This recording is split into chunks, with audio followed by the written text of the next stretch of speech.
was the first time you said to yourself, I want to get into the entertainment business? You know, I didn't really say that to myself until I was probably at Box Office magazine. When I was a student, I went to San Diego State, and I vaguely had an idea that I wanted to be somewhere in journalism, actually. And I graduated with a journalism degree and a film degree. But I didn't really have Hollywood aspirations until I came to Los Angeles, and I was hired at the Los Angeles Times on a quirk as a copy messenger. And there I started to get into the community a little bit more and find out where I wanted to go, and I thought I wanted to be a scriptwriter for television. So I started working up my way up the ladder at the LA Times. Quickly, I was overnight editor, and then I was a financial desk assistant editor within 2 years. And by that time, I saw that the dry tinder of the Los Angeles Times was not where I wanted to make my nest, shall we say. They used to call it the velvet coffin. And why did they call it that? They called it the velvet because nobody ever left. It was cushy, but you were going to die there. But it wasn't where I wanted to go. Hollywood was where I wanted to go, I thought. And the more I saw what was going on in the business, and I had friends, and my brother was in the business by that time, and I thought, well, there must be a place for me. So I was lucky enough to have an editor at the LA Times in the financial area named Alexander Auerbach be hired at Box Office magazine, which is the major trade for exhibition. Motion picture theater owners, all the equipment suppliers, candy, popcorn, whatever, all the way up to the sprockets and the owners of the theaters, which was, you know, pretty much supported by the film industry. And take over there with him, he was named the new editor-publisher. And he said, why don't you come with me, I'll make you associate editor. You can review movies, you can write about the film business, and you can meet everybody. And I said, yeah, count me in. And that's where it started. And that was in 1980. So you started as a writer, and you knew you had that innate talent to be a writer, and you wanted to get into journalism initially, and you got a journalism degree, and you found yourself working at the Los Angeles Times, and then take us from there. How did you evolve from being a writer, a journalist, into being a unit publicist? I always could write. It's one of those things that I was lucky enough to be born with the writing gene. And people who write know what I'm talking about because you have it when you're a kid. But I could write, and I wanted to use it, and I thought I enjoyed it. Later on, I found out, well, writing for movies was not really where my wheelhouse was. But I could write everything else, you know.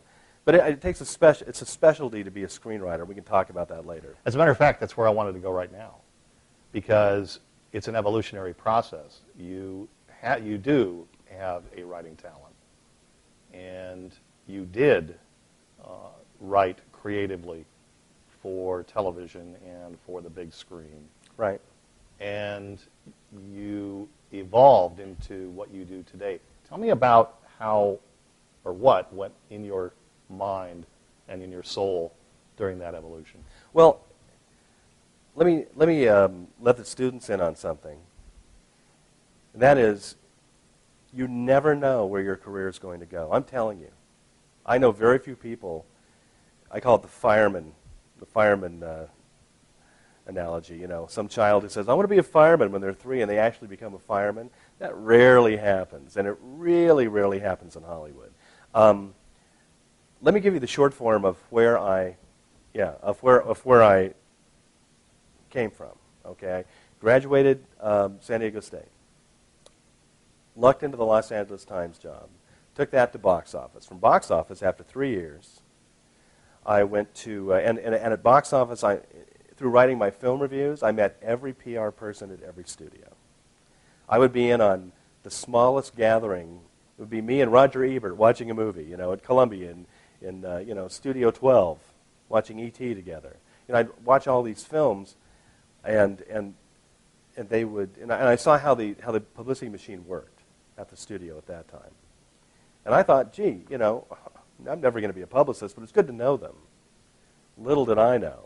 Okay, box office. One day we have a writer come in who's just basically biding his time, kind of a famous guy. Biding his time before another job started for him. That other job was deputy bureau chief at CNN LA. He and I became friends. This turned out to be Robert Weiner, who is known for the HBO special where he's, I can't call the name up, but where he's embedded in Baghdad with the CNN anchor. Michael Keaton starred in it. Oh, I can't remember the name of it. But that's Robert Weiner. Welcome to Baghdad. Welcome to Baghdad, I think is what it was called. Anyway, it's Robert Weiner, and he says, you know, I'm going to go to CNN, and I think I need an entertainment news producer. Do you want to try out for the job? Well, he did go to CNN. I did try out for the job, and I got it. So within a week, I'm writing in a small magazine. The next week, I'm going live nationally on television. And I became the first executive producer for entertainment news nationally for CNN and hit the ground running on that. Never foresaw that. Put some time in there, decided I wanted to get into writing for television. Opportunity came up. I was hired as writer and associate producer on 2 series for ABC Hearst for Lifetime Channel. One was a Conversation with Gloria Steinem was one of them, which was very enriching because she would interview Walter Cronkite, Toni Morrison, Alice Walker, fantastic people, Julian Bond. And not only was she a class act to work for, but you met everyone through her. Well, those 2 series, the other series was Cosmopolitan Magazine. Working both sides of that street. Helen Gurley Brown, Gloria Steinem. But those weren't picked up after 13 episodes apiece. Out of work for the first time, which is what students will have to fight a lot in Hollywood. And you have to know where to go. And so I called up a few people I had met through the business. And at that time I thought, you know, what do I really want to do now that I'm out of work? Let's take some time and focus. Don't have to really, you know, I've saved a little money, take a little time here. Where do I want to go? Well, I thought, screenwriting. How do you make a movie? Who knows? Let's go to where they make them. So I luckily got a job at 20th Century Fox Studios as a publicist. I wrote a lot of ad campaigns for them also as a freelancer, and that kind of led into them creating a publicity job for me, actually. And I joined on and became a publicity manager at 20th Century Fox Studios. And I worked on films like Romancing the Stone, that era, mid-'80s. And at the studio level, you learn how to make a film. And then once you get in that arena, you think to yourself, well, now where do I want to go within this? And how do I do it? But a lot of our students don't have aspirations to work at a studio. They have aspirations to produce independently. So how do they learn how to make a film? Independent filmmaking? Well, I think that probably every film student wants to eventually work on a studio film. I'm just going to say that's my opinion. Or else why be in the business? Sure, you can make as many independent films as you want, but you're going to wind up like Henry Jaglom, still making your independent films as the studio passes you by. I think ultimately most people want to join up at some point with a studio movie. But early filmmaking, now it's changing. You know, a lot of people, anybody can put anything on YouTube. Anybody can make a feature with a camera that costs $300. So it's a new world there. I think creatively, the door is wide open to do anything you want now, much more so than when I was young and entering the business. So that's almost a contradiction to say that everybody wants to make a studio film when in fact the studios don't make movies anymore. They just finance and distribute them. Well, studios are a different thing now. I mean, studios have changed from what they were initially with a studio system, everybody under contract, everything's done in one shop. And now we're at the point where on the studio level, studio basically now is distribution. Very little studio money goes into their movies. They're mostly, now, as we speak here, and we're saying most studio films are tent poles, Spider-Man, Iron Man, or they are comedies or horror films, mostly. Gone are the $50 million romantic comedy that I used to do all the time, gone. Gone are the $35 million, serious theme films. Those are left to the independent sector now. So it's a changing environment. If I was a film student today, I would be ecstatic because you can be anything you want to be with your own camera. Whereas before, it just wasn't happening, with the exception of most people started in horror films or the Roger Corman camp or something like that. But most independent people, when I was coming up in the 80s, started in horror and exploitation films, action films. When you mentioned a few moments ago that you were doing ad campaigns for 20th Century Fox as a freelancer. Mm-hmm. What exactly is an ad campaign? What did you do for them? How much time did that take per movie, and what was the end product? Well, I was an ad writer. I was a creative writer for different print campaigns, basically, early on. I had the opportunity to write some ad copy for a few ads. I think the films were Revenge of the Nerds and The Adventures of Buckaroo Banzai. You may remember that one. Romancing the Stone. That they would put into ads in Rolling Stone or something, to capture the youth market. Give me an example of some copy. Aliens have invaded your world. They can see you, but you can't see them. Your only hope is Buckaroo Banzai. I wrote that. And you do everything. You write ad copy for one-sheets, which are the poster of the movie. That pays very well. I used to name movies. I named Predator. Big deal. But they paid me for it. I named some other films. Those are called title searches. So you come up with a single line like that ends up on a one-sheet, and you can make a living doing this. A lot of people do that. Wow. They either freelance or they work for a company. A lot of companies that support the marketing area of a studio or any filmmaking entity. And those companies do everything from the trailers to the one-sheets now. It's one-stop shopping.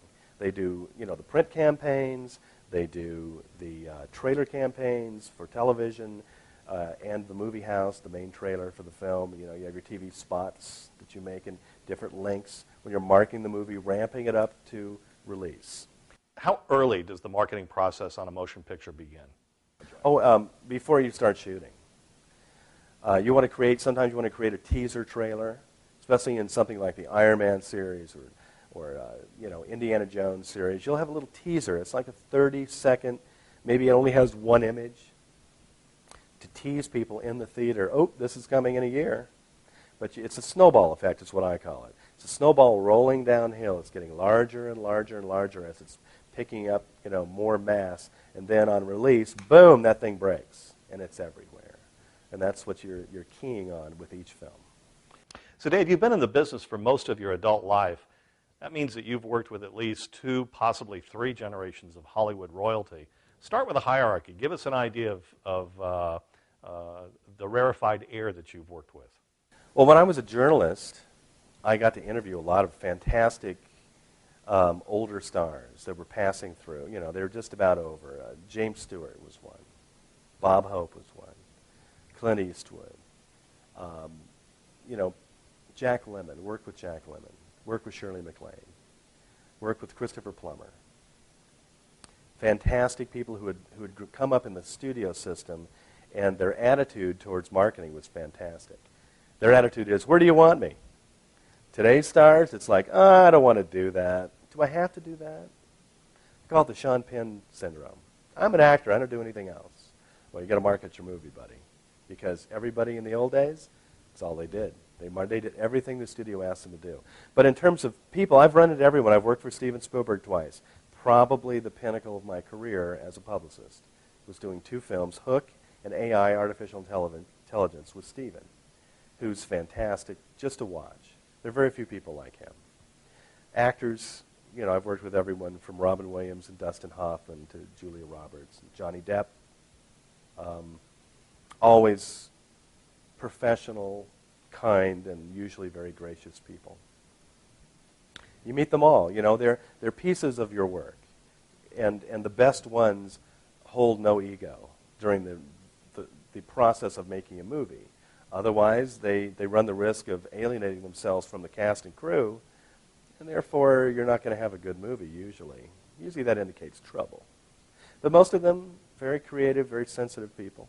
Did you ever talk to somebody, again, a creative, where you have that moment, and it's just the 2 of you, and you're sitting down at the same table, and you're waiting around because you're on the set, and you just suddenly find yourself in the presence of somebody that you have admired your whole life, and all they want to do is talk to you. Oh, yeah. Give me an example. Oh, a perfect example of that would be, on City Slickers, Jack Palance.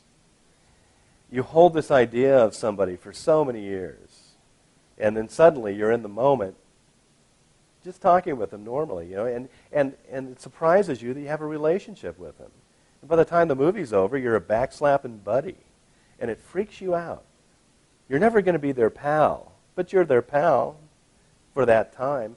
But you have this inner dialogue saying, oh, I'm talking to Jack Palance right now. I hope I'm not an idiot. Don't say that. Don't say that to Jack Palance. You know what I mean? It's an odd thing, because it doesn't happen in any other business, really. But there you are with your icons, and I have to work with them. And I have to make them do stuff they don't want to do every movie. Yeah, in fact, let me move into, after 20th Century Fox, I did two things. One, I started writing movie scripts and TV series ideas, and I was signed as a William Morris client. Okay, they were my agents. And my writing partner, who had been an ad creative director, the art director, to my writing, abilities, he and I would go together and make film campaigns together. He is the art director, me as the writer, the copywriter. So we both left Fox and formed a company where he and I wrote films together, and on the side we wrote ad campaigns together to make ends meet. And also I was doing interviews for MTV. I was their West Coast interviewer through a friend of mine, talking to everybody from Sting to Judas Priest or whatever. Every 80s person I talked to. And that was so much fun. But I made money that way. I said, hey, I can make money as a freelancer now. It's the first time I had realized that you can make as much or more money as a freelancing person once you have your connections in line. So I said, so much for the studio. All those headaches of selling Porky's 3, it's over. Now I'm a freelancer. And now I can write my own stuff. So I wasn't fortunate enough with that first partner to get a green light, but we sold a couple things. And you learned how to write. I wrote several features, and you tend to write what you know, and you tend to write what's hot also, a version of what's hot. And once a screenwriter can get away from that and actually write something original, then they're a screenwriter. I found through the process that I really wasn't that good at dialogue. Tough to do. That's why screenwriters make a lot of money for a reason. They can write dialogue, and they can make it believable, and they can move that story on. It's quite a specialty. I found out that I wasn't cut out for it. I was a better producer and a better editor of other people's writing. Anyway, long story short, when I was in the studio, I saw this job called Unit Publicity. The film unit is the group making the film on location, whether that be in Hollywood in a studio or in Shreveport, Louisiana in the middle of nowhere. That's a film unit. Since the dawn of time, there's been a unit publicist. In the studio system, they weren't always listed because they worked for the studio. And they'd work on 10 movies at once at MGM, But since the 60s, 50s and 60s, when the studio system broke up, so did all these jobs. And the unit publicist became someone that was paid like a grip or a gaffer on a film. You're assigned a movie. You're only doing one at a time. You're on location with the movie as it shoots. You're handling all the marketing on that film for the studio or whoever's making the film. For them, you're babysitting their film in a marketing sense as it's being made. And this job is the one I started taking in 1987 as a favor. I did Bill and Ted's Excellent Adventure. I was so naive, I drove my own car to Phoenix, Arizona, not knowing they would give me one and pay for my gas. Luckily, I didn't put myself up at the Holiday Inn. But I learned, unit publicity right away with that movie, and then I had 5 hits in a row. It helped that every studio person knew me from my earlier jobs. And so they said, oh, you're doing units? Go do Bull Durham. God, you'd be a good fit for that. So I did 3 Men and a Baby after Bill and Ted. 3 Men and a Baby, Bull Durham. I did Mississippi Burning and Steel Magnolias in a row. So I was set as a unit publicist, and I liked the job. And the job entailed, I was single at the time, a lot of travel, a lot of time of independent operation for yourself. You're doing your job while the film is being made. You have to diplomatically do your job because no film is going to stop production so that you can do an interview for Entertainment Tonight. It's not going to happen. At the end of the movie are a lot of credits, and your credit is among hundreds of credits. What exactly does a unit publicist do? Give me a job description. The unit publicist is the person that handles all marketing on the film as it's being made on location. I liken it to being the camp counselor who's with your kid at camp, and you're not going to hear from him unless your kid breaks a leg. But you know that your child is being well taken care of and that you're accomplishing things with that child during camp. In other words, the unit publicist is doing a myriad of jobs for the studio. Number one, you're taking care of all the local press if you're on location because, man, that can be your biggest problem. Local press, you know, they're very professional people, but they're people who usually don't respect what you're doing. You're in their town, and they need a story from you, and they're going to get it any way they can. So you work with them as professionals immediately, and you get them some sort of story immediately so they don't hound you. Believe me, if you're in with Johnny Depp or when I was doing 3 Minute a Baby with Tom Selleck, I mean, he was huge at that time, 1987. We had people, you know, crawling through brush to get into our studio. It was insane. You have to diffuse local press. That's your first duty. Get them a picture, get them a little story, whatever, to get them off your back for the rest of the movie. Number two, you're handling all the interviews from Entertainment Tonight, Access Hollywood, magazines, newspapers, foreign press, whoever wants to come to your set, you are the guy that sets up those interviews. You have to arrange the time. You have to arrange those people's travel to come in to see you. Often I had to pick them up at the airport. You just bring those writers or TV people together with your cast at a time that's beneficial for both of you, that's not going to get, you know, you in trouble with your first assistant director who has to make that movie that day. You have to find spots in the day to do your interviewing. You basically pull an actor off set, sit him in a chair, and away you go. Also, you want to do what's called the EPK, or behind-the-scenes video. You have a crew come in probably many times, from 3 to 10 times or more. A crew will come in and spend the day with you. They shoot what's called B-roll, behind-the-scenes coverage of everything that's going on, the scene, the camera, anything that's happening. As much access as you can get from your filmmakers and cast. And at the end of that process, you have enough B-roll footage and interviews that you do what's called the added value portion of the DVD now, where most of that is used. Behind the scenes, anything on a set, that's done through the EPK crew. Also, you use that footage to give to Entertainment Tonight or any other entity that wants to, you know, publicize the film. It's used many, many different ways. Sometimes you'll see little specials on HBO, the making of Iron Man. Well, that's all done by the EPK crew, which I have to oversee. I'm not directing them. I'm directing their director. Also, I write a certain amount on each film, and this is where the writing comes in. I write all the press releases for the film as it's being shot.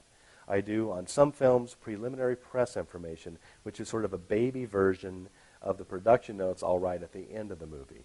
It's kind of a who, what, where, when, why of the movie.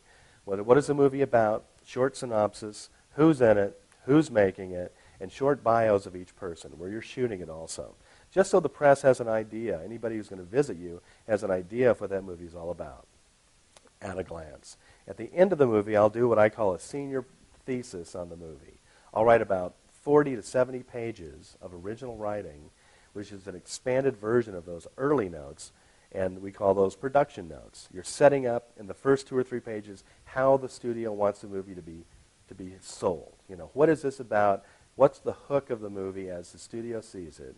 And then who's in the movie? How? And then anecdotal writing about the making of the movie, all the way through. If you have a big stunt movie, you're writing about the stunts. Special effects, writing about the special effects. Whatever. Whatever's interesting to someone who's going to be writing about the movie later. And then you do lengthy biographies of all pertinent cast and crew. Now for the crew, you're doing directors, writers, producers, and then you're doing key crew biographies of director of photography, the editor, production designer, costume designer, composer, and then sometimes effects people or stunt people. Whoever's put it to the movie. So you have that amount of writing to do. Also, you're overseeing a still photographer 24/7 on a movie. You have a still photographer right there next to the camera every day on a film. Every day. The still photographer is taking, like I say, thousands of images.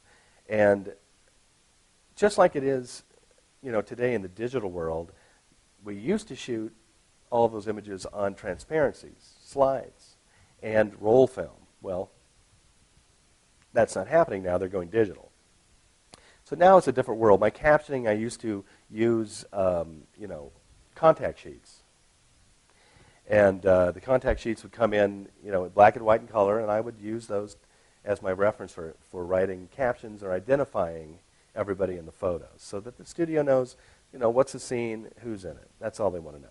They're not on set. They don't know who that actor is today, that one-day player. It's your job to ID that person. So I use these contact sheets, and I still do. There's still enough being shot now that I can still use contact sheets, but most of my contacts are online now. And so I'm IDing online, which I enjoy. Also, another part of what you do is helping the cast with their relations to local fans, other fans. A lot of bigger stars have medical charities, and they will bring on a Make-A-Wish child, a child with cancer, a child with another disease, whose wish is to be with them that day on that set. And so you set up photo opportunities for that child, make sure that the star has some time with the kid, or that they have other visitors, or if they're doing PR from another movie that you're going to do pro bono for them, or you find, you take them over to the crowds that gather and make sure if they want to, if the star wants to, and some do every day, sign autographs, which I think is fantastic. Johnny Depp, Dwayne Johnson, The Rock, people like that, Colin Firth, they will go over every day and talk with whoever came by, and they will sign an autograph for every person if they have time, and take a picture with them. Orlando Bloom, just with Orlando Bloom, another fantastic, polite British actor who gives a lot back to his fans. But you have to be there really as sort of a security guy, and also to make sure that nobody's getting any paparazzi shots of them. So you're doing a little bit of security work too. It's interesting, it's fun. And I like working closely with cast because I enjoy them. And like I say, there's always a little bit of that, that little golden factor that, hey, I'm standing next to Colin Firth. We're pals today. It's fun. It's fun to do that. You're only human. You were talking a few moments ago about how working in a particular town on multiple motion pictures over time, you formed all of these relationships that might be able to help you make things go smoother. Does that include setting up perks for the actors and the crew outside for recreational purposes? Sometimes, if they'll ask and they're nice. When I did a film, The Women, with Annette Bening, Meg Ryan, became very friendly with them. It was a very open set, a lot of fun. And, I got tickets for Annette Bening to go to the Red Sox game with her children. And because of the connection I have at the Red Sox, she was able to walk those kids right on the field. And it blew her mind. That you can intercede for them where maybe their people can't, because you have that relationship built up already with the press in that city, and you just use that to help these people get theater tickets, not always gratis, not always free, but the celebrities expect a little bit of red carpet for them, a little bit extra care. Some do. So I will go out of my way to on location, find some recreation for those who would like to do special things. Talk about leverage a little bit. Well, you only have leverage if you've proven yourself to be someone who other people can trust. It's all about that. Being professional, which is a dying art, unfortunately, these days, means being polite, means being giving, and it means being consistent in your relationships with people. In other words, you just don't hit somebody up for something, and that's your relationship. You're there for them, whatever they want as well. It's a give and take, and they have to be able to trust you. Trust is a huge issue in my business. Huge. If a cast and crew don't trust me, or they don't see me as a part of the crew because I haven't been coming to the set enough or whatever, they're not going to be there for me when I need them. And the same with local press, and the same with international and national press. It's a climate of trust, and that's what professionalism is. And you don't BS anybody. You be as straight as you can in every relationship, and then things then flow smoothly. You can fool some of the people some of the time. You know what I mean? Mm. But if your relationships are built on blowing smoke, you're not going to have very many deep or lasting relationships with anybody. You said a few moments ago that professionalism is a dying art. Can you be more specific on that? Professionalism, as I've come to know it, has been compromised, I think, by accessibility of the younger filmmakers who have an expectation of instantaneous success without backing that up with work, without putting the time in to understand what it really takes to be a successful filmmaker. I think younger people, because of YouTube and other internet activities, think, oh, I can just immediately be a star. But it takes a while. You got to pay your dues. And I think maybe that's the biggest difference I'm finding now with the younger people I'm working with. I mean, I was young just 5 minutes ago, and that's how long it takes. But I put it probably 10 to 15 years in before I knew what the heck I was doing. And I find there's a hubris in that area that I never saw before. But probably the professionals when I entered the business thought the same thing about me. I think a lot of it is that you have changing technology, and then with the changing technology, you have a change in mores. You have crews coming in. You have a crew for the EPK. You have a photographer, still photographer.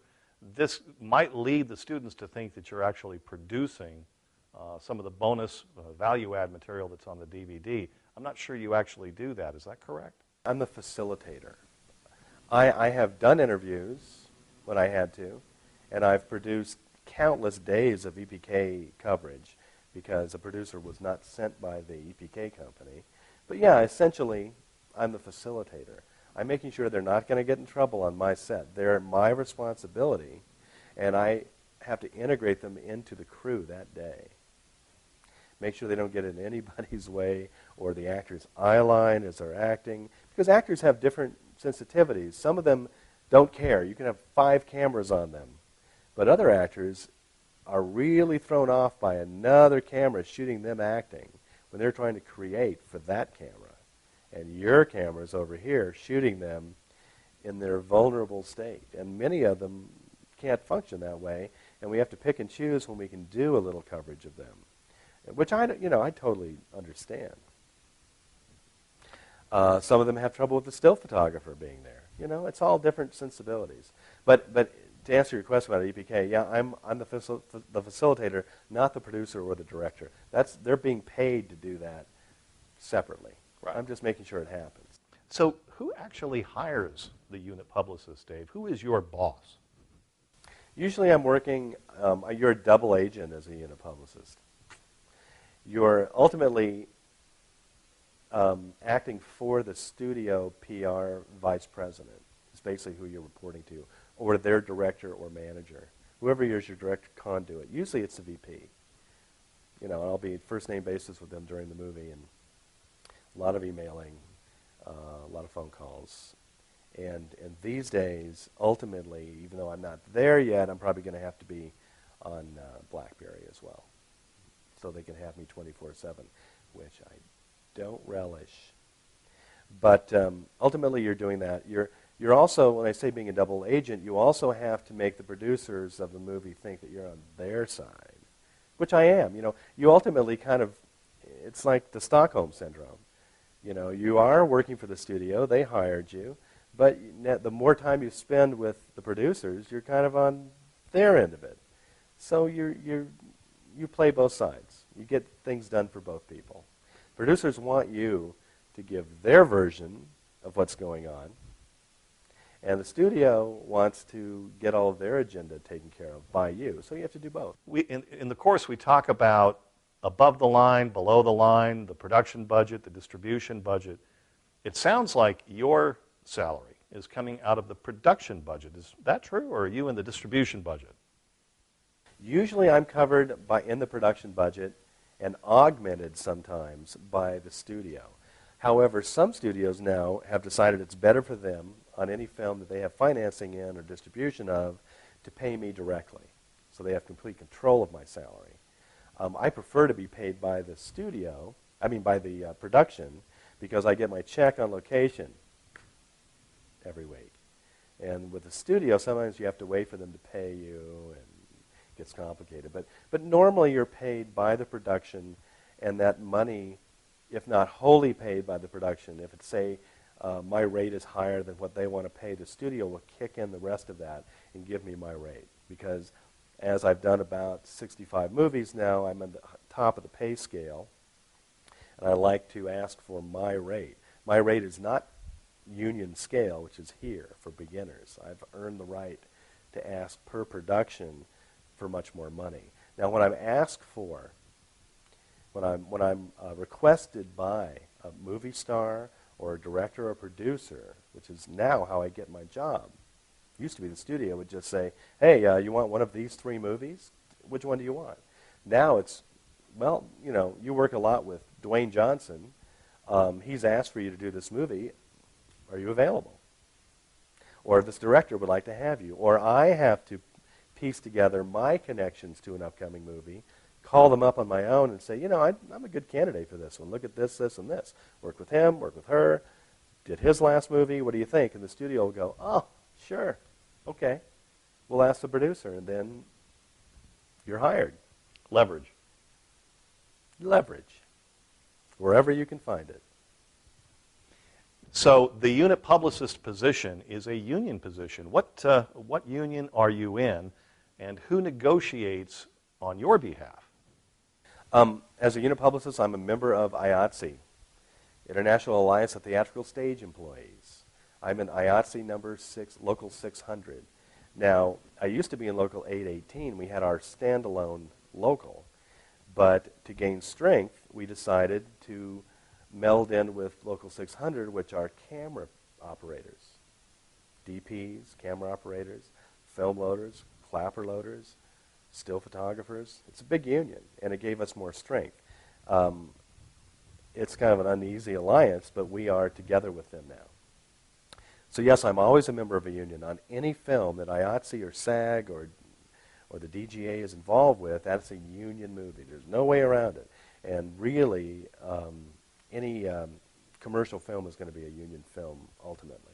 There are a lot of non-union films, but you can't get union talent to work on them. So it's going to be almost a student film every time. Over the history of Hollywood, we've had a number of significant strikes. Actor strike, writer strike, a director strike. But we rarely hear about a technical strike. Why is that, Dave? I have 2 responses to that. One is emotional, one is rational. The emotional response is IATSE is too generous to ruin someone else's living by striking. That's the last thing we see striking as failure. The writers, the directors, the actors, the prima donnas, if you will, do not care about us, but we care about them. That's my emotional reaction. That's why IATSE doesn't strike. It's a failure if you strike. You've exhausted every other avenue. However, the creative types use it as leverage. And but it ruins our year. I've spent 2 years, as every other person in the film business, waiting for the writers and the actors to get their act together. Because it cost us 2 years of salary, all of us. Now, rationally, sometimes you have to have some sort of labor disruption when management has too much of an upper hand. In other words, the producers' alliance, the boss. Frankly, they're always going to have the upper hand. It's just how much can you get from them? You have to get some concessions from them. Unfortunately, now, as we speak, the economy has come in and helped the producers clean house. Now they've cut back everyone's salary, cut all their producing deals on the lots to nothing, cleaned house, basically cut all the frills away, and now we, as a union, have to build our frills up again. It's going to be quite a while until that happens. It's a changing environment, and those who are entering the business now, I hate to tell you, but the golden days are over as of 2008. Over. Now it's being cut back to scale wages for the first time in my career and everybody else's career. Actors now are being asked to work for only scale plus 10. Do you know what that is? Scale plus 10 means he's working for a SAG scale, and that 10% pays his agent, and that's all they're paying for a lot of actors. And it's determining in smaller roles who's getting those roles. If an actor won't work for scale plus 10, he's out. Now, the stars, who represent about 1/10% of Screen Actors Guild, can still name their price because on the backs of those names, these large films ride. So they can still name their price. But everybody else, scale plus 10. A lot of people today, young people, millennials, they would never think of going outside a restaurant and taking any particular car that they like and stealing it. But they don't seem to have the same set of values when it comes to intellectual property like music or motion pictures. They don't seem to have the same sense of wrongdoing. Why do you think that is? Never has it ever been in the history of the world been advisable or condoned to steal. I don't care what any kid thinks. Just because it's on the internet doesn't mean that you should possess it. People work to create those things. You should never pirate. That's why this Napster situation a couple years ago was loomed so huge in the business, because you can't take what someone's created for profit for free just because you think they make too much money. That's a very odd attitude, and it's a criminal attitude in my estimation, because piracy is a huge problem. Yeah, there's a lot of money in Hollywood, and that's why everybody's attracted to it. All right? To me, it's a perfect example of capitalism that worked. And entertainment is our country's one of, if not the largest export, creating profit in this country's history. And to rationalize stealing from that big cache of money because it exists is criminal. And I think everybody in my business views it that way. I think it's a spoiled child who steals and says, well, my dad has so much money, he won't miss this amount of money that I'm taking out of his pocket. Would you want someone walking into your house and stealing out of your house? That's what piracy is, and that's why we're so against it, and why we have to be so vigilant, especially in international markets, because they rip you off completely in the international markets. One copy of that movie makes it over to Korea, Thailand, or Indonesia, or whatever, and immediately those crappy copies are out there flooding the market, and we're not making any money back on that. Money, it takes a lot of money to make a film. If anybody bothered to sit through the credits, they'd see that. How many people have to be paid? Look at Up, the Pixar film that Disney just released. Just sit through the credits and look at all those people that, whose livelihoods depend on that movie that took 3 years to make. People don't realize that when a film's being made, you're working 12 hours a day, sometimes 17-hour days. By the time you've left the location, that's 17 hours a day. Sometimes I'm working 6 days a week on location. Do the math. That's a lot of hours. And that's just in the shooting phase of the movie.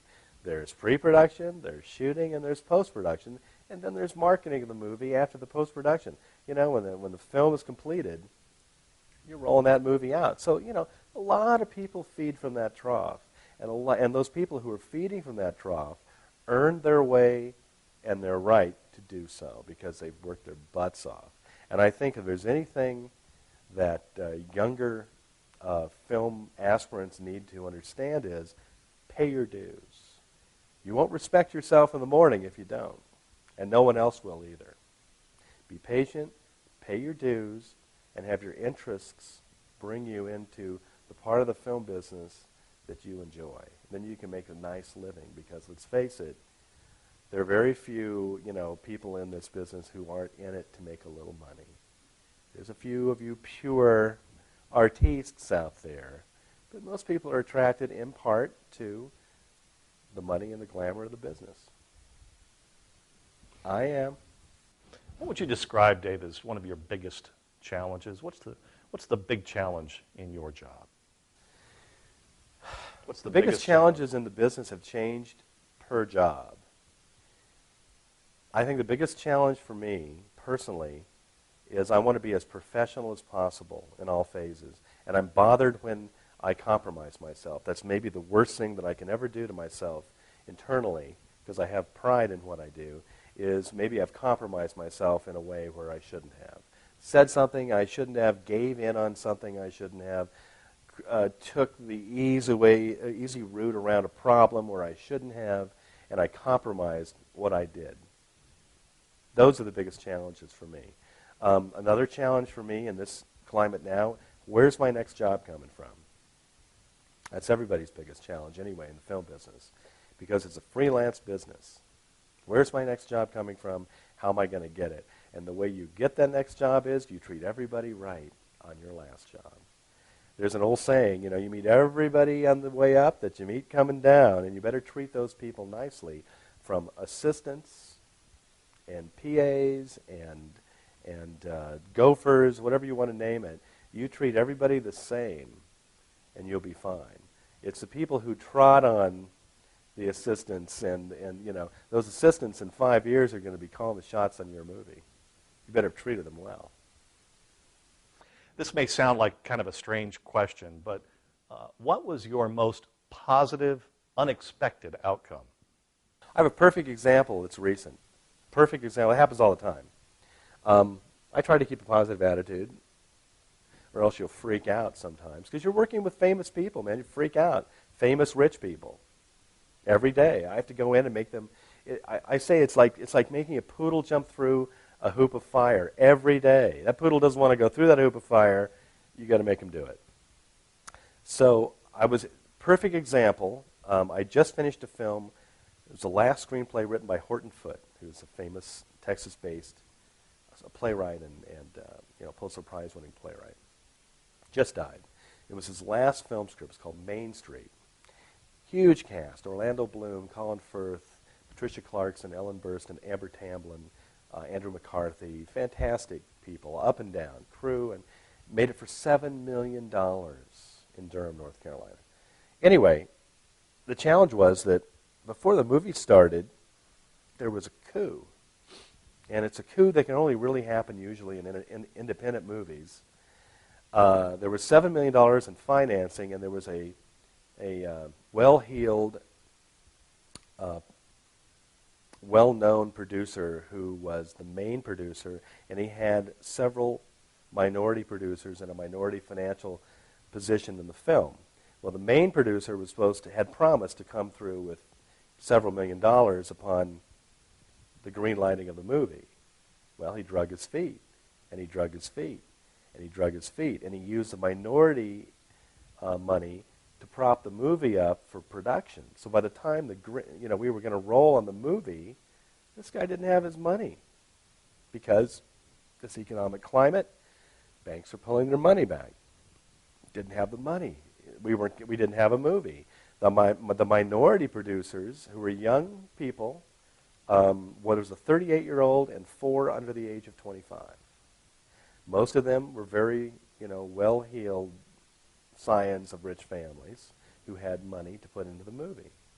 In other words, they hadn't made the money themselves. They had access to the money in a family way. But they said, hey, let's take this movie over. So they basically pirated the movie away from the guy who developed the film, and could do so legally because they had their money in the film, and that money had already been used to prop the movie up. So they usurped the film from this well-known producer, and now they are producers of Main Street with this fantastic cast and pedigree. And now they're going to have careers in the film business.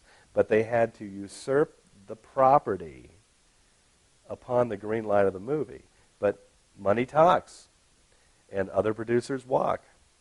So the saying of... But my point was, I walked into that thinking, oh my God, what a mess this is going to be. These guys have no idea what they're doing. I also had a well-known publicist, an agency publicist, try to take my job away from me, saying, oh, I'll be on retainer for this movie, for everything. You don't need a unit publicist. I'll do it all. I had to have my union step in and say, oh, no. David Linck has a deal. You've got to pay him off. Was your deal pay or play? I had a pay or play accepted deal memo in writing. I was smart enough to get that. So when this other agency publicist, who was not a unit publicist, but an agency publicist, well-known, tried to get these young people to see it her way, because of their naivete of not doing any films, they didn't realize that I had a union deal in place, pay or play, because they accepted the points of my deal memo before the coup. A little complicated, but in other words, my deal was accepted already. So my union had to step in. First time I've ever had to do it. I called my union boss and said, hey, they're trying to steal this job from me. And he said, well, you know, we have $200,000 in escrow for the union, for the movie, which is what you have to do now with an independent film. They have to put money into the IATSE coffers to cover things like this. In other words, $200,000 is held in escrow until the movie is done, so that the union knows that their people are going to be paid as contracted. So, long story short, they said, well, you either pay David Linck or he comes to the movie set and does his job and you pay him that way. They finally came around to seeing it would be a benefit to have me there. This other publicist had to take the back seat. I came in, you know, as Caesar came into Rome professionally, and had a fantastic experience. You were saying a moment ago that you got to be careful who you step on the way up, because you're going to run into them on the way down. How did it play out for these new producers? How do you think it will play out for them? Well, you know, these kids, they were great. To a person, they were fantastic people, all of them. I think they're all going to have careers. Who knew? They simply had a legal right to do so, and they exercised it. Who knew? Yeah.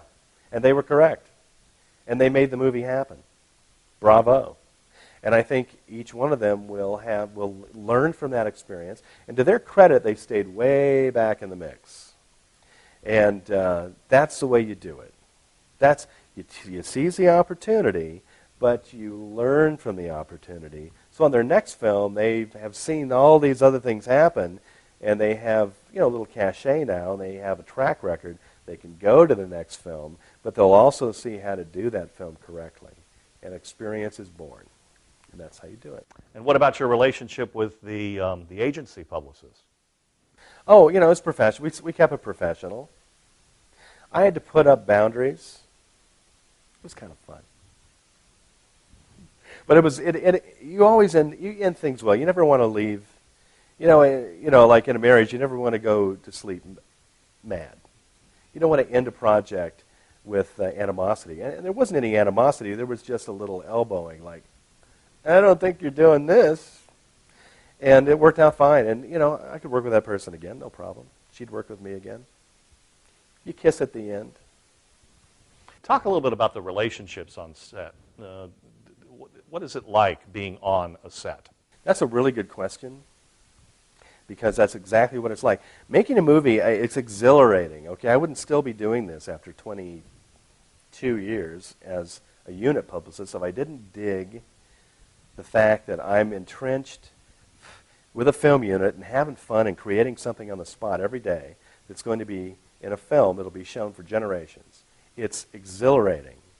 It pumps me up. It keeps me young. It keeps me going. And it's really cool to be with a group of people that all your energy every day is pointed towards that camera and the person in front of it.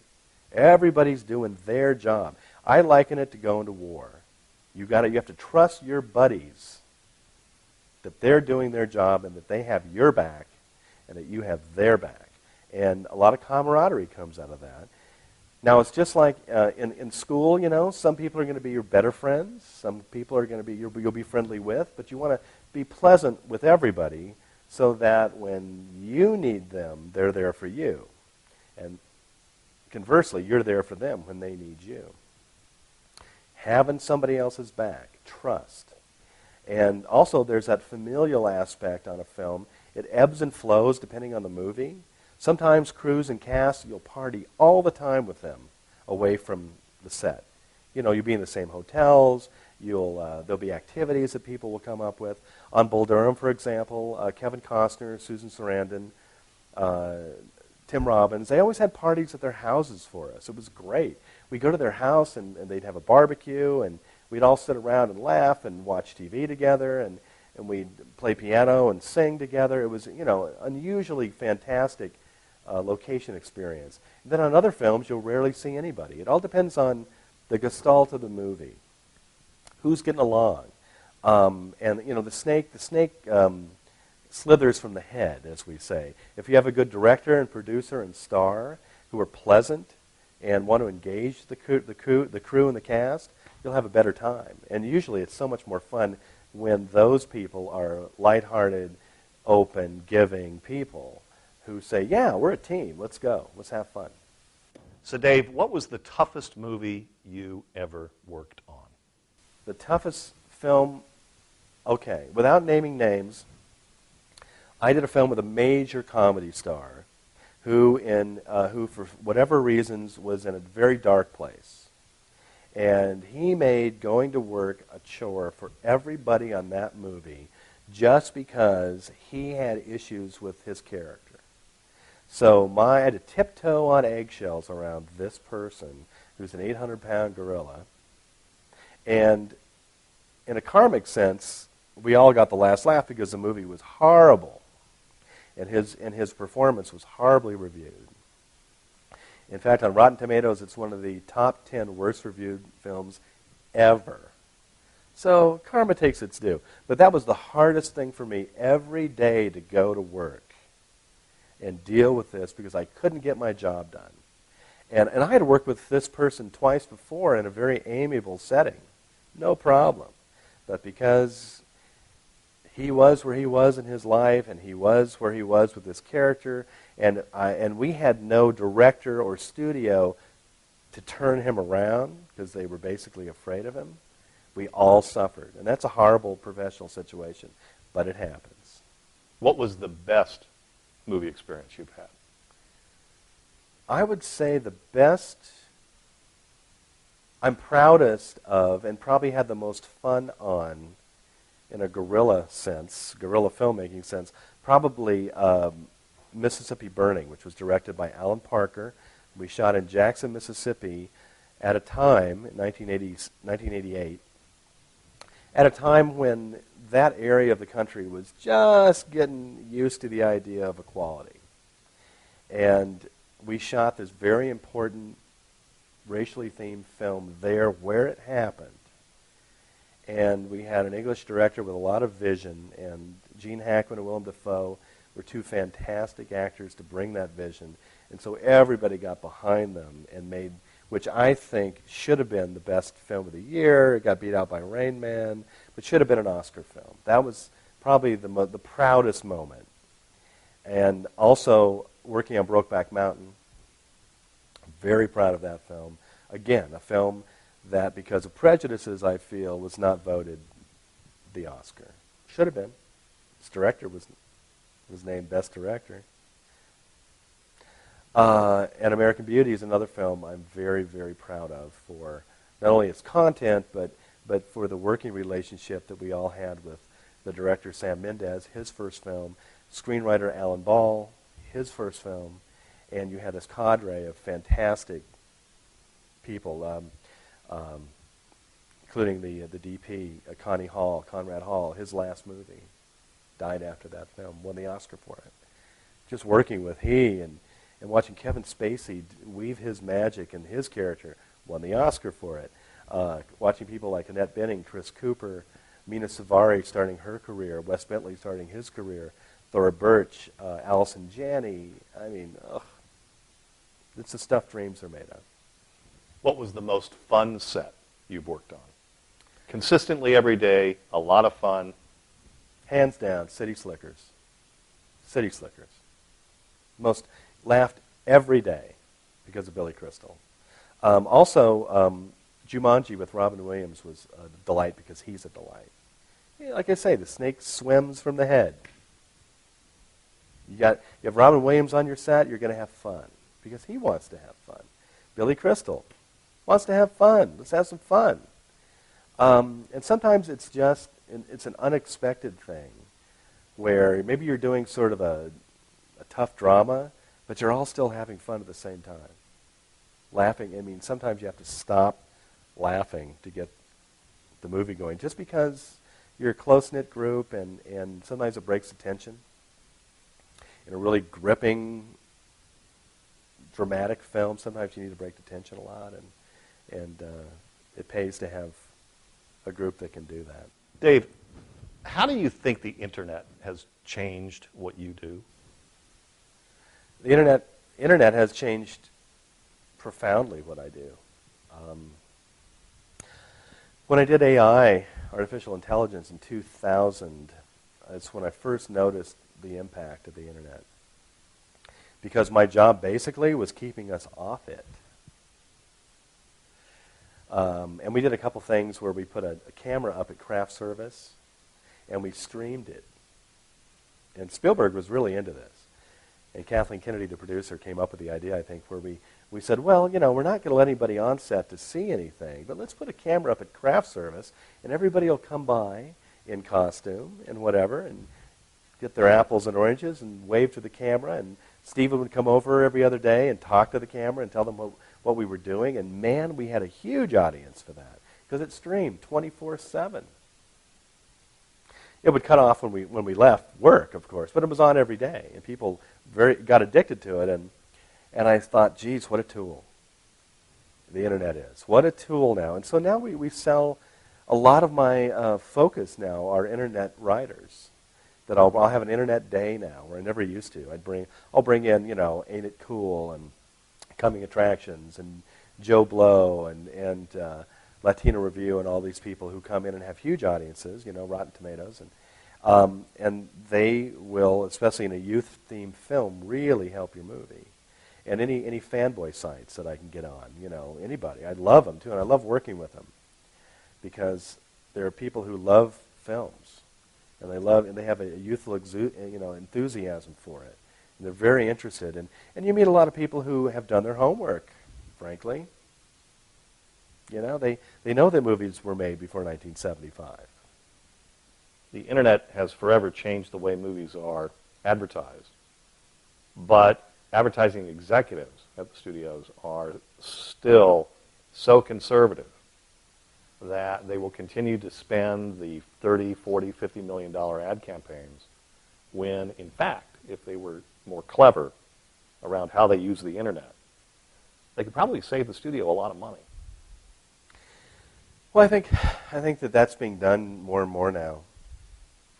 I think they're finding that depending on the nature of the film, you know, if it's a youth market film, that more and more is being done on the internet for it. And good example, I think a movie that's being marketed correctly right now is Bruno, which is, you know, Sacha Baron Cohen's new film, and he's a really bright guy. I worked with him on Talladega Nights, and he just to me, he's opening the new door of, not only is he doing fantastic work in these films that are almost cinema verite films, but you see him everywhere on the internet, as well in other venues. You know, he's finding his way onto award shows. That's a big thing now, you know, to be a part of an award show that pushes your product. You know, you're going to appear on the MTV Movie Awards and the Guy Awards on Spike and Nickelodeon, you know, the Slime Awards or whatever they call those for the kids. It's very savvy for those people to do that.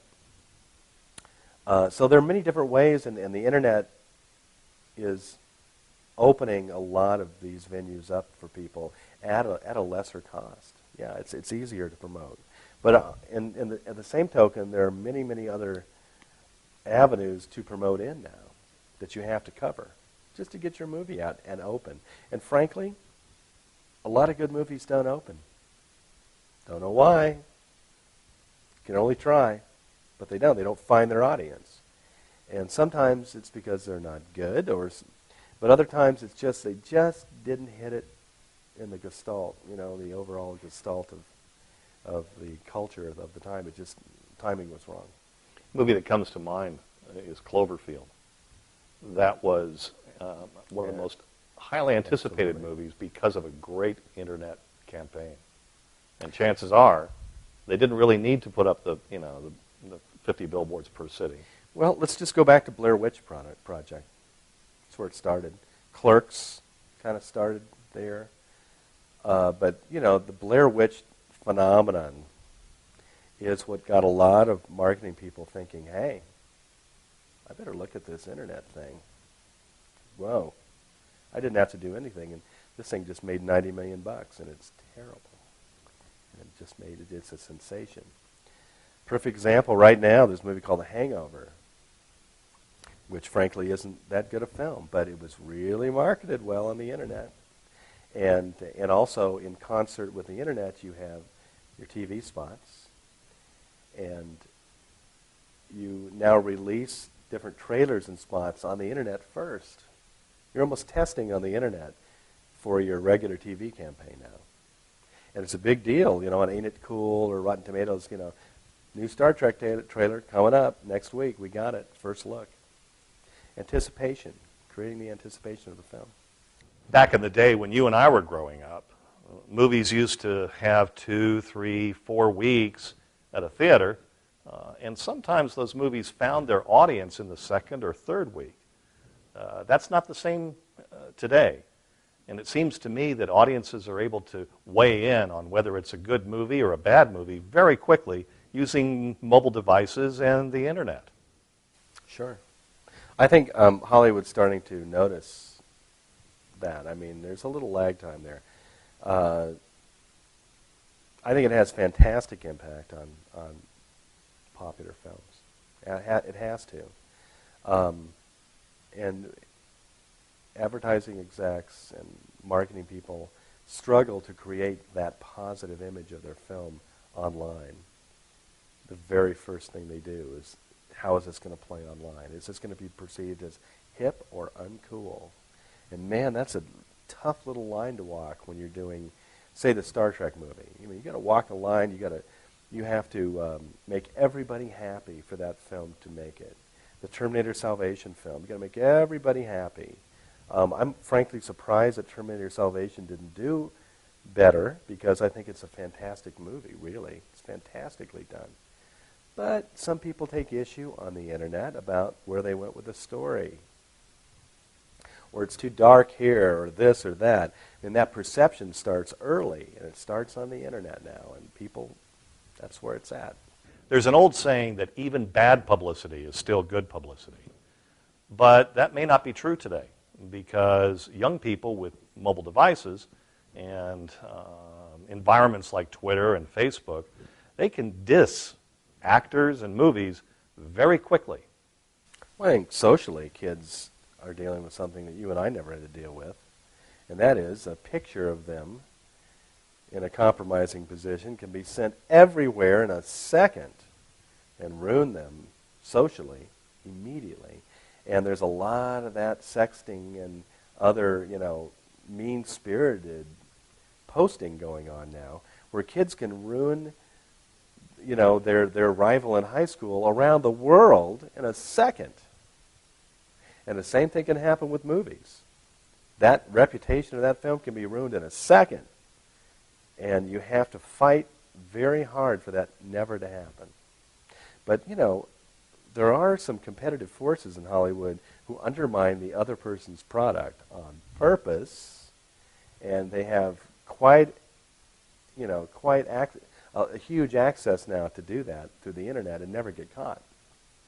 just kind of dissing something or implying that someone's not doing the film correctly, not doing an homage to Star Trek like they should, or this Iron Man's going to be, the wrong casting, or whatever, whatever aspersions they can cast. It's just like, in high school where you're calling somebody a slut. Yeah, that film's a slut. Then you have to fight your way back and prove that it's not. It's not just the film, it's the actors, too. I mean, actors could now say the wrong thing at the wrong moment to the wrong person, let me give a better example of that. You mentioned earlier that we're doing a lot more digitally today, and you're absolutely right. We're capturing more digitally, and we're going to be exhibiting more digitally. And half of your work is digital, whether it's working on a computer or it's digital images that you're capturing. Because we're doing more digital capture on set rather than film, directors have stopped using phrases like cut, print it, and the camera's just running. Right now we have 2 cameras running on you. If we got up and walked around this room, chances are we'd forget to turn them off. The problem with that is it's capturing everything that's going on in between takes. And the problem with that is sometimes it's not pretty. Well, probably referring to the Kristen Bale thing. Yeah, you have to watch it now more because that can leak out. I just did a film that was digital, Walk Hard, the Dewey Cox story was all digitally shot, and you have 20-minute takes, man. You just keep rolling, so they can do a lot of improv. Usually, that stuff's not going to get in any other hands. Just like a film wouldn't be in any other hands. It's very hard for those things to get out. It's still very hard for those. I would say a tirade like Christian Bale probably happens every movie. Maybe not to that extent, but someone's going to have a moment like that in front of others where they're having a conflict, and it's going to be recorded. But it doesn't make it out. Someone had to release that. That's still almost a criminal activity. That was done in a private, cloistered situation. It shouldn't have gotten out, but it did. It shouldn't have happened. I'm not condoning it. But it shouldn't get out. It shouldn't get out. Just like your family conversations shouldn't get out to your neighborhood.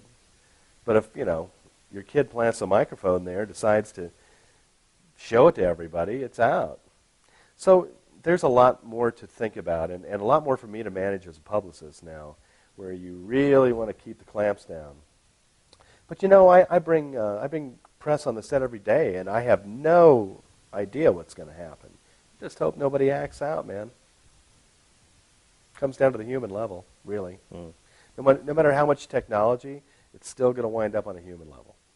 There's a lot of our students that are not from this country. What would you tell them about coming to the United States and what opportunities exist for them?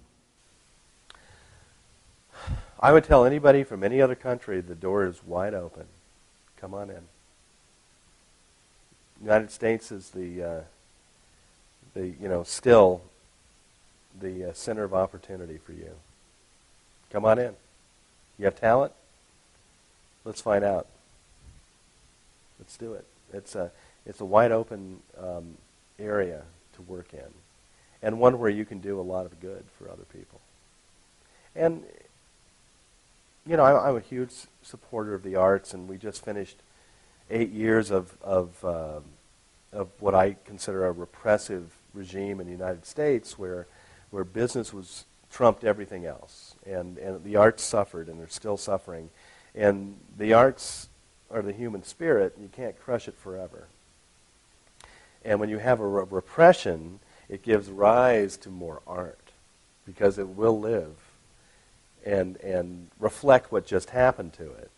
And I think now, in the next few years, we're going to have the rise of a fantastic artistic expression, and I think people from other countries can take advantage of that. And I think also in this climate of instantaneous, digital work, that their work can now be seen by a wider audience. It doesn't necessarily have to come from Hollywood anymore.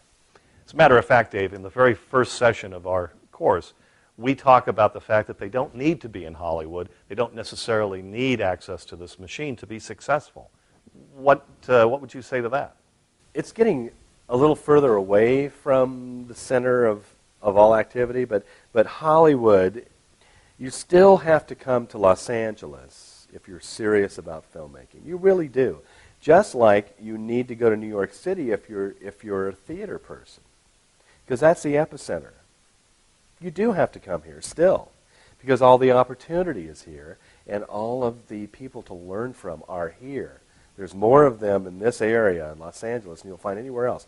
Now, it's spreading out because of tax incentives. More and more films are being shot in Shreveport and Boston and Detroit and New Orleans because of tax incentives, but still, it's still important to come, to learn your craft here. Because it may not be that in 20 years, but it still is important. I think what I didn't touch on enough that I think your students would like to know more about is, what is it really like to be on location, shooting a movie? Go. Okay. What is it really like